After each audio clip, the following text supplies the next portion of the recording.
En nuestra última clase hemos visto nosotros el tema de Grecia 2, ¿verdad?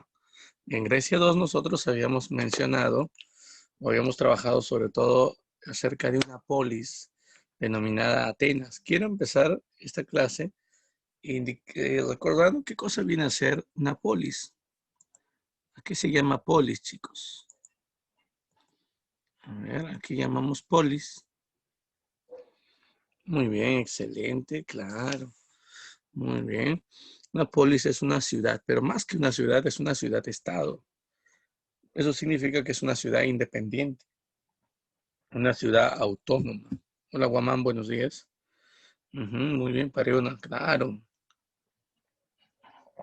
En la antigua Grecia existían polis independientes, ¿no?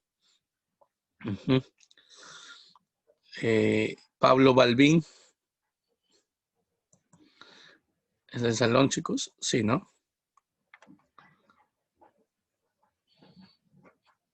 Pablito Balbín.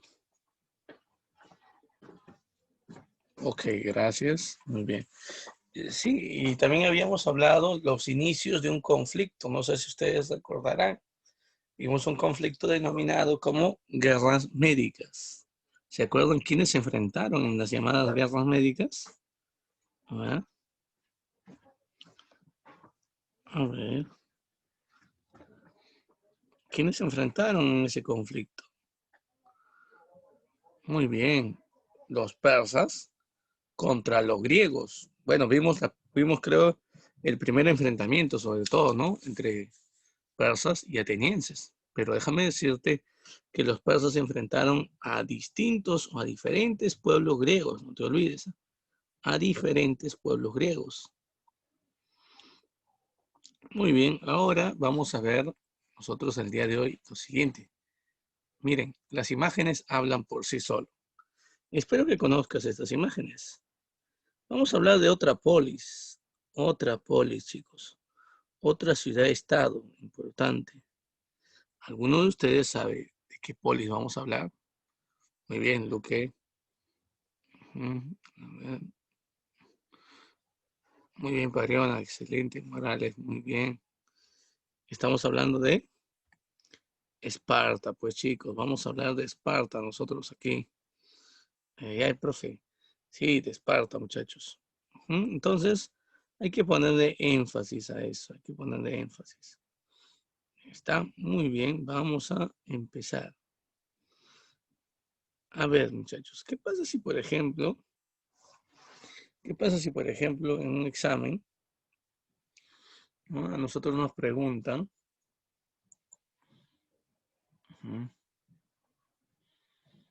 Rivera, calle Adriana,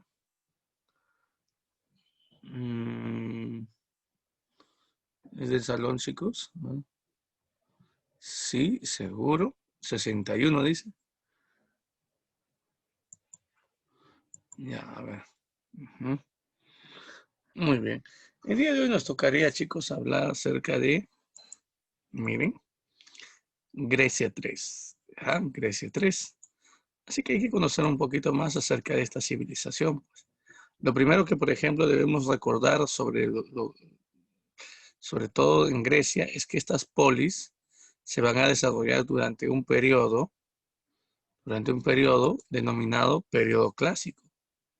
¿Sí? Si te preguntan por ahí cuál es el periodo de hegemonía, el periodo de esplendor que se vive en la antigua Grecia, ¿ya? Donde surgen las polis, tu respuesta tiene que ser en el periodo clásico, ¿ya? Fue Atenas también que se consolidó como una gran polis durante la etapa clásica, no te olvides. Bueno, y nos interesa ahora a nosotros conocer acerca de Esparta.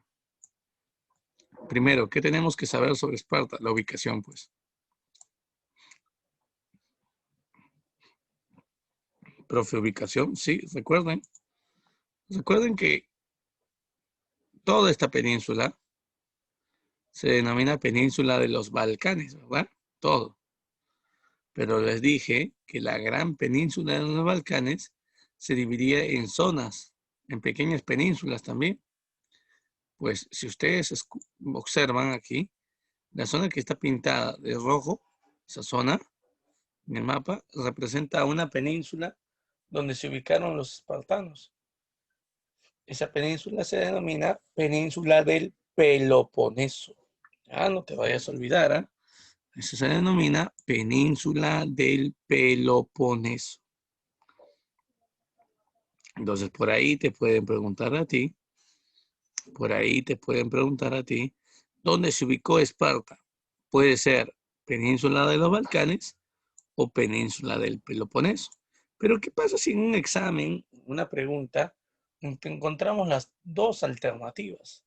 Península del Peloponeso y Península Balcánica. ¿Qué marcas? ¿Cuál marcas ahí? Porque las dos son verdaderas. Pero ¿qué respuesta marcamos en ese tipo de casos? Península del Peloponeso, claro, porque es mucho más específico. Muy bien, Gutiérrez, excelente. Muy bien, claro, tenemos que marcar lo más específico, la ubicación más detallada. En ese caso sería Península del Peloponeso. Muy bien, García, muy bien, Morales, muy bien, Luque, muy bien, Jara, muy bien, excelente. Muy bien, Pomalia, Pariona, Huertas, excelente. Muy bien. Ahora nos tocaría recordar qué pueblo dio origen, qué pueblo fundó Esparta. Y la respuesta es el pueblo de los dorios. Los dorios, profe, sí. Recuerden que los dorios, al igual que los jonios, que dieron origen a Atenas, fueron pueblos que invadieron los Balcanes, la península balcánica, durante una etapa denominada Edad Oscura, e incluso generaron la caída de una gran civilización, la civilización aquea o micénica. No sé si ustedes recuerdan eso. Ese periodo de invasiones extranjeras a los Balcanes se denomina Edad Oscura. Déjame decirte que después de la Edad Oscura, chicos, surgió una pequeña etapa llamada la etapa arcaica. En esa etapa arcaica, estos pueblos invasores indoeuropeos fundaron ciudades-estado, polis. O sea, si te preguntan por ahí en qué periodo se fundaron las ciudades-estado o las llamadas polis, tu respuesta tiene que ser el periodo arcaico. Y después del periodo arcaico, chicos, sigue el periodo clásico. Es el que estamos viendo aquí. Este periodo clásico es el periodo donde se consolidan las polis griegas, o sea, donde las polis se convierten en grandes ciudades-estado, ¿no? Llegan a su esplendor, a su máximo desarrollo no histórico. Estamos hablando así. Muy bien. Entonces, los dorios, un pueblo invasor, que incluso había llevado a Europa este metal, el llamado hierro, este pueblo fundó Esparta. ¿Ya? Es un pueblo militar que funda una ciudad de grandes militares, como lo viene a ser Esparta, chicos. Sí, debemos recordar que en Esparta lo que primaba era justamente la formación militar. La educación militar es lo más importante para un espartano. En Atenas hemos visto que la educación podía ser de tipo integral. Profe, ¿qué significa eso? Al ateniense le importaba, es cierto, formar un ejército, ¿sí? Pero le importaba sobre todo que las personas desarrollen conocimientos. Ahora, una de las cosas, por ejemplo, que debemos tener presente, una de las cosas que tenemos que tener presente es justamente el aspecto económico. Pues. El aspecto económico, sí. Recordemos el caso de la agricultura, chicos. Respecto al periodo clásico, la actividad económica más importante de Esparta fue justamente la agricultura. Profe, la agricultura, sí. Munibe Carlos Fabricio, chicos, es de salón. Munibe Conde.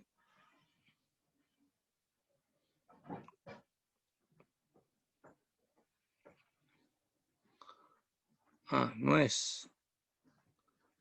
Ya, muy bien, muy bien.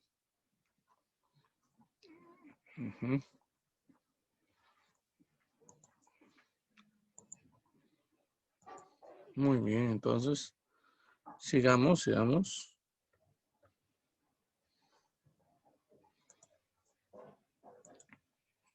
Ya, muy bien. Hola, no te preocupes, Salvatierra. Muy bien, buenos días. Muy bien, entonces la agricultura se convierte en la actividad más importante en Esparta y esta se va a desarrollar sobre todo en el valle del río Eurotas. ¿Sí? En el valle del río Eurotas se desarrolló la actividad agrícola como principal actividad económica. ¿Ya? No te olvides, ¿ah? Es importante tener en cuenta eso. ¿Qué más? Ujú. Otra de las cosas que debemos también tener presente es el caso de la sociedad, muchachos. La sociedad, sí, cuando hablamos de sociedad, por ejemplo, cuando hablamos de sociedad, recordemos que habían varios grupos sociales. En la sociedad espartana existían varios grupos sociales. Uno de estos grupos sociales, por ejemplo, eran aquellos descendientes de los dorios, aquellos que habían surgido como parte de descendencia de los dorios. Obviamente, claro, huertas, habían grupos con mayores beneficios y habían grupos con menores beneficios sociales. Por ejemplo, chicos, cuando hablamos de esto de la sociedad griega, recordemos que eran, los espartanos eran considerados también espartiatas o homiois, no te olvides, ¿eh? Espartiatas o también llamados homiois. Ese es el nombre que se le viene dando a los ciudadanos. Como ellos descendían de los dorios, como eran descendientes de los fundadores, para que me entiendas mejor, los espartanos, o también llamados espartiatas o homiois, eran considerados parte de la nobleza. No te olvides. Claro, eran considerados parte de la nobleza militar. Ellos eran descendientes de dorios, no te olvides. Descendientes de dorios. ¿Ya? Profe, descendientes de dorios, sí. Y además recuerden que ellos eran considerados ciudadanos.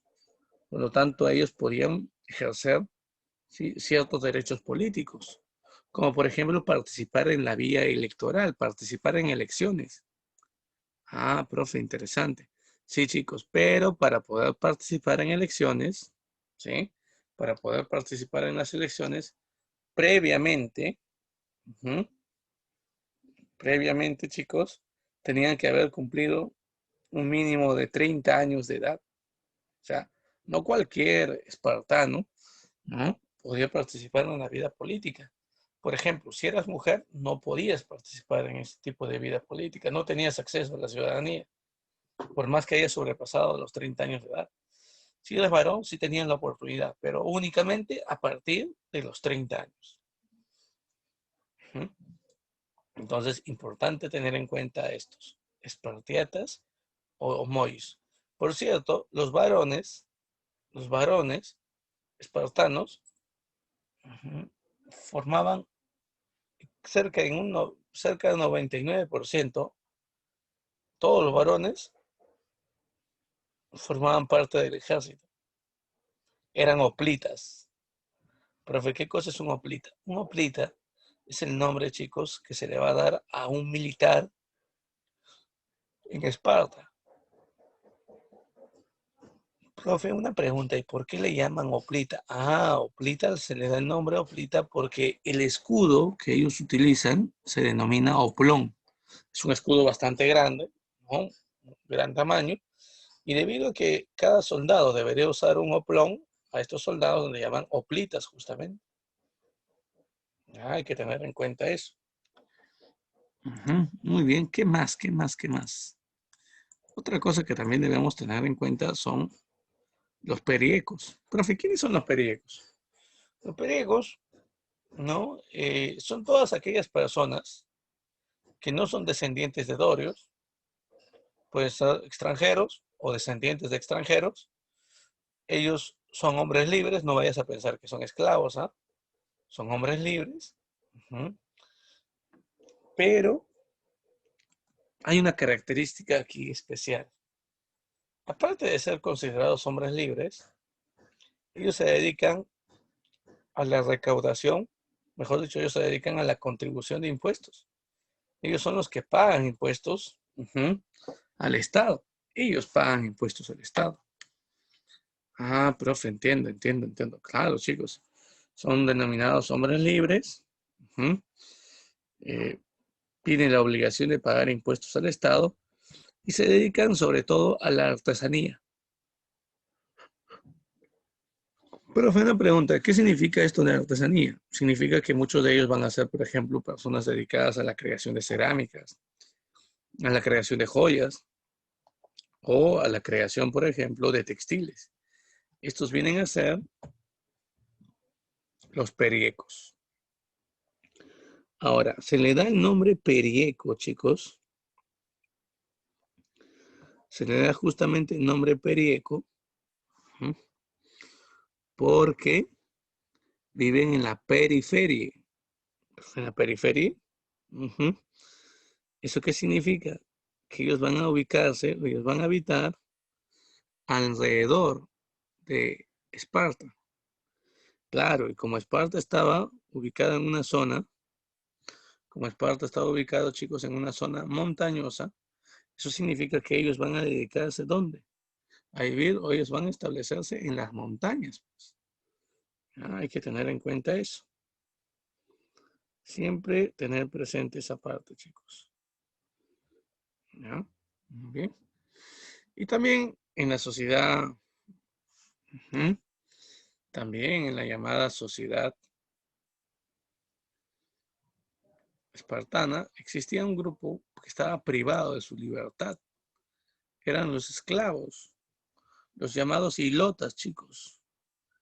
Hilotas o esclavos, no te olvides. Esclavos o hilotas. Ah, profe, una pregunta.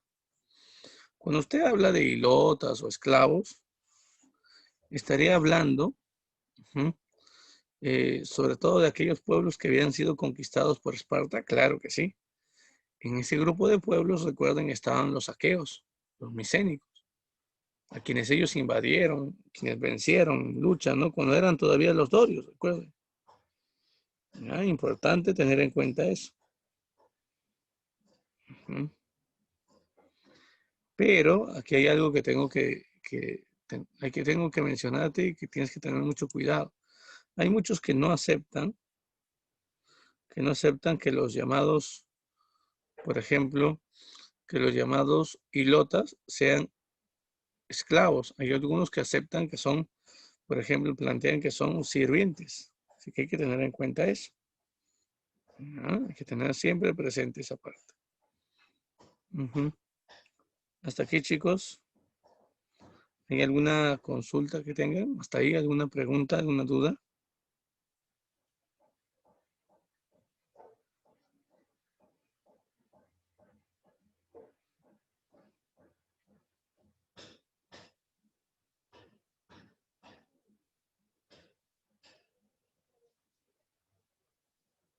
Muy bien. Excelente. Entonces continuamos. Muy bien. Ahora nos toca hablar, chicos. Miren. Ahora nos tocaría hablar de la política espartana. Tenemos que conocer cuáles eran los cargos políticos, ¿no? A qué se dedicaba cada personaje, ¿no? En Esparta, cuáles eran sus funciones, por ejemplo. Eso es lo que nosotros tenemos que ver el día de hoy. Así que hay que prestar atención a esa parte, por favor.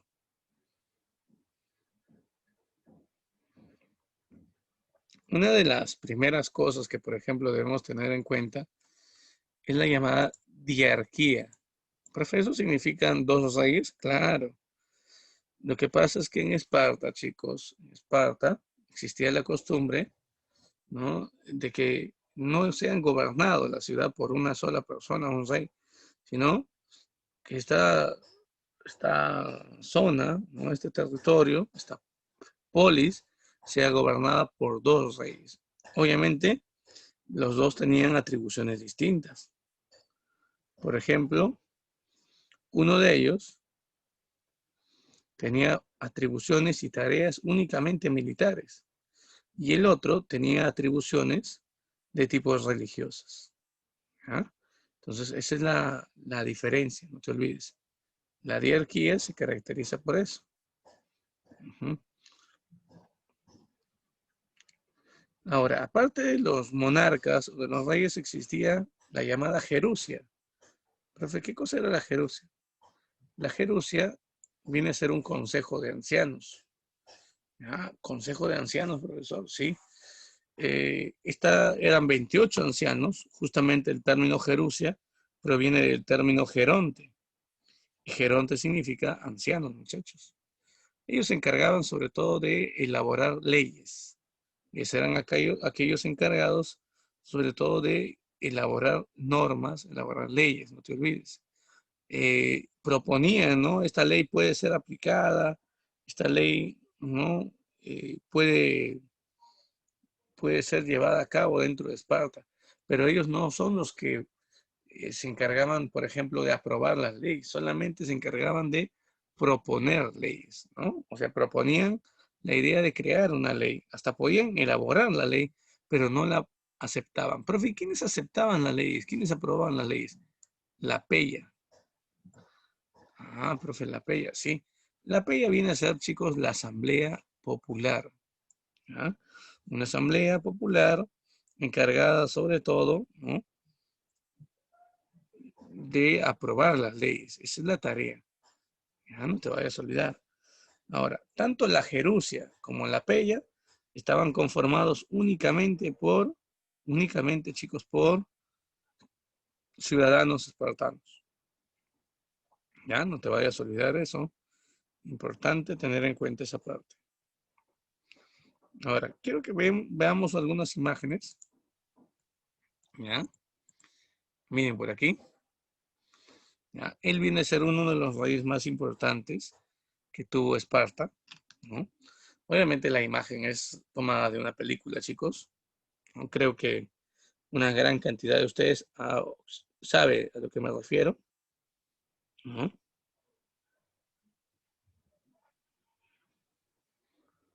Claro, la película es 300. Y él es Leónidas. Muy bien, Jara, claro, muy bien. Ujú. Claro, Leónidas sería un rey militar, pues muy bien, Gutiérrez, claro.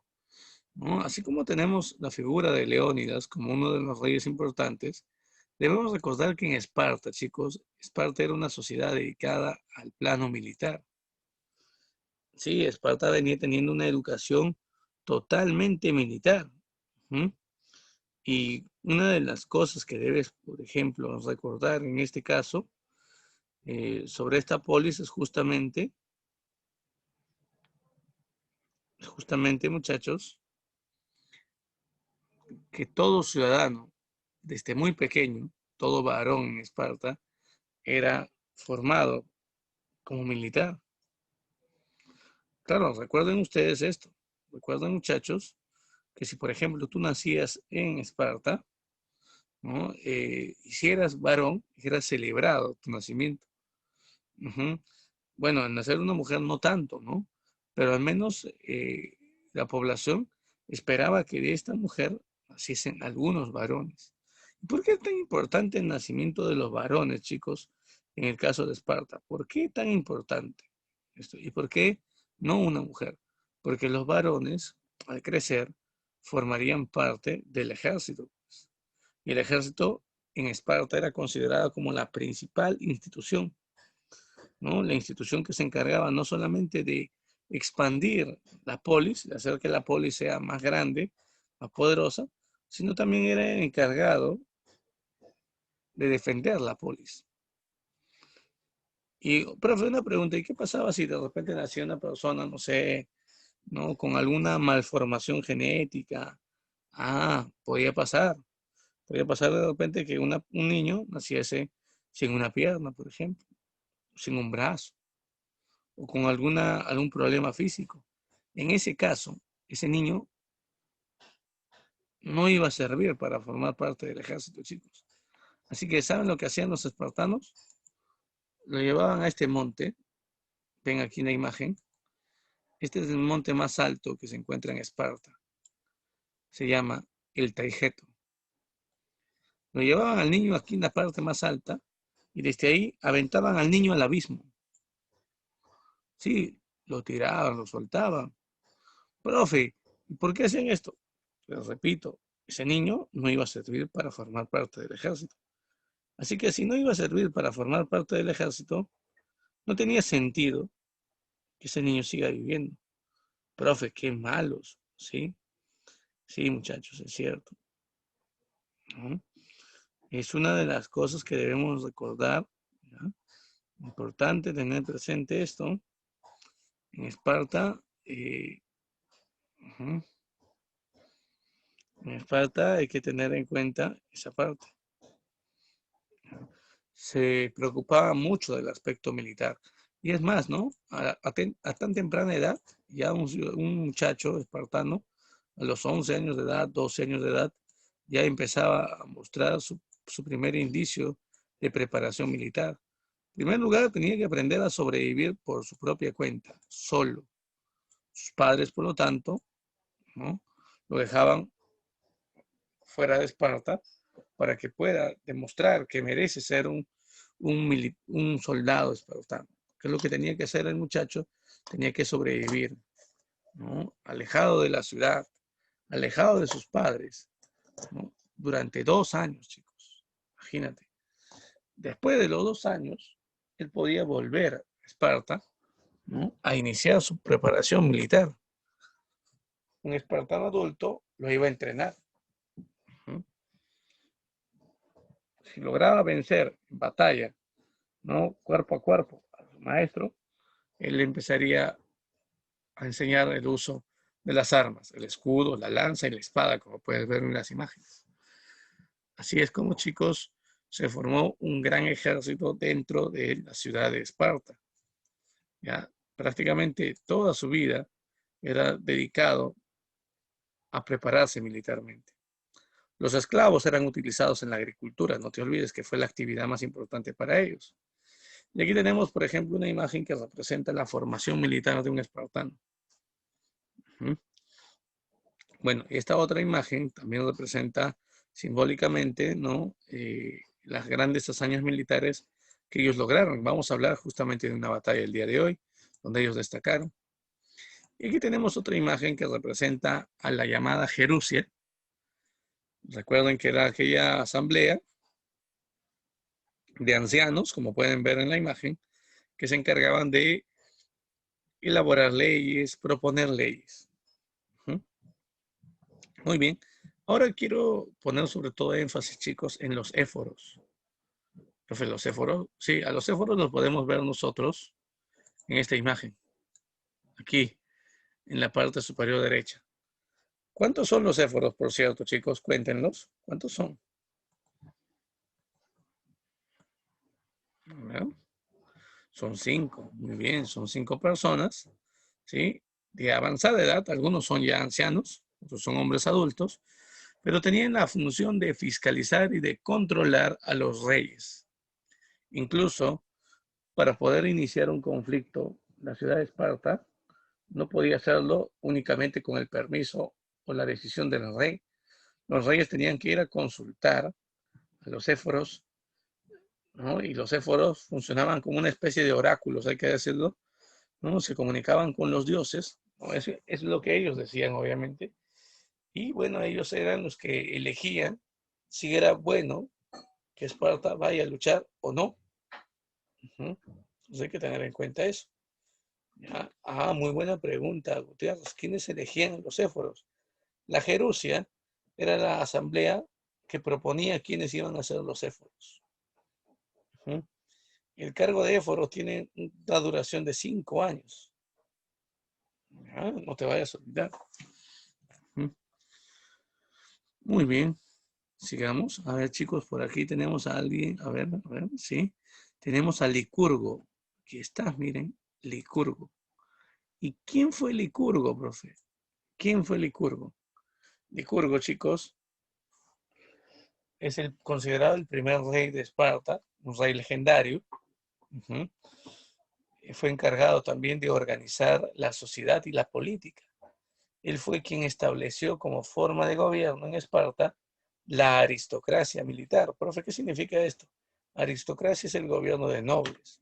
Por lo tanto, él estableció que en Esparta quienes deberían ejercer el control del gobierno sean los llamados espartanos, ¿no? Descendientes de Dorio, los ciudadanos, los nobles.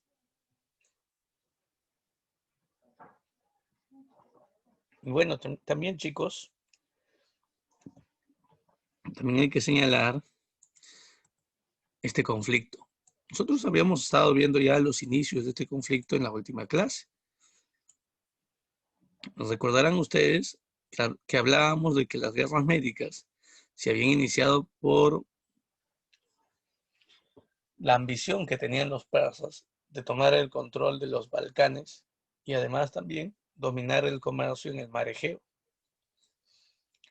Hablamos de la primera guerra médica, ¿no? La primera, que enfrentó principalmente a los persas, que estaban dirigidos por Darío I, contra los atenienses. El lugar de la batalla se denominó Maratón, en una zona de playas, no te olvides, donde el pequeño ejército ateniense logró vencer a los persas.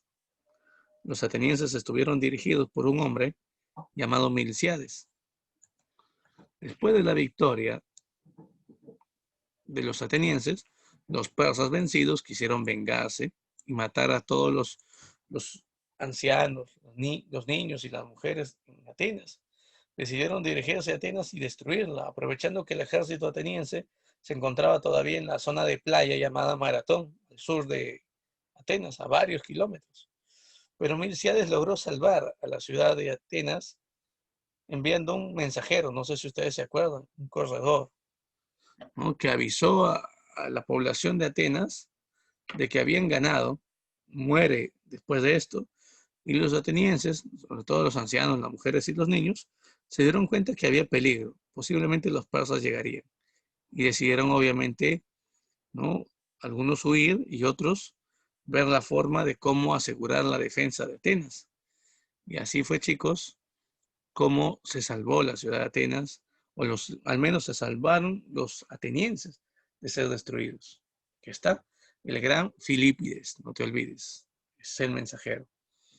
Tras la victoria de Atenas en la batalla de Maratón, el hijo de Darío, el hijo de Darío I, Jerjes, años después, buscaría vengar la muerte de su padre y buscaría conquistar toda Grecia. Pero él sabía muy bien que para conquistar toda Grecia tenía que acabar primero con los espartanos, ya que eran la polis más importante de Atenas, disculpen, de toda Grecia.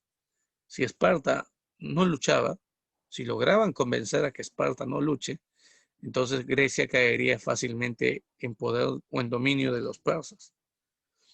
Y recuerden, chicos, recuerden aquí algo muy importante. Los persas habían sobornado a los éforos para que estos cinco ancianos le plantean al rey Leónidas de Esparta que no iba a ser nada beneficioso que Esparta luche contra los persas. En verdad los habían sobornado, pues. Los persas habían sobornado a los éforos con dinero, con oro, a cambio de que ellos convenzan al rey Leónidas de que era necesario que ellos no luchen contra los persas. Pero Leónidas, desobedeciendo esto, salió de Esparta llevando un pequeño grupo de soldados, 300, ¿no? Y salió a enfrentar a los persas. Si quieres saber cómo termina esta parte, en 10 minutos lo vemos, chicos. ¿Sí? 10 minutos. Se va a cortar la transmisión. En 10 minutos nos volvemos a unir, ¿sí? No se demoren, por favor.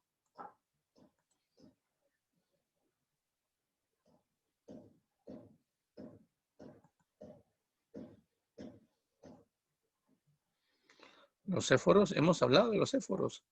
Eran 5 personas que fiscalizaban a los reyes, ¿eh? Se encargaban, por ejemplo, de iniciar, ¿no? Aceptar el inicio de un conflicto a la paz.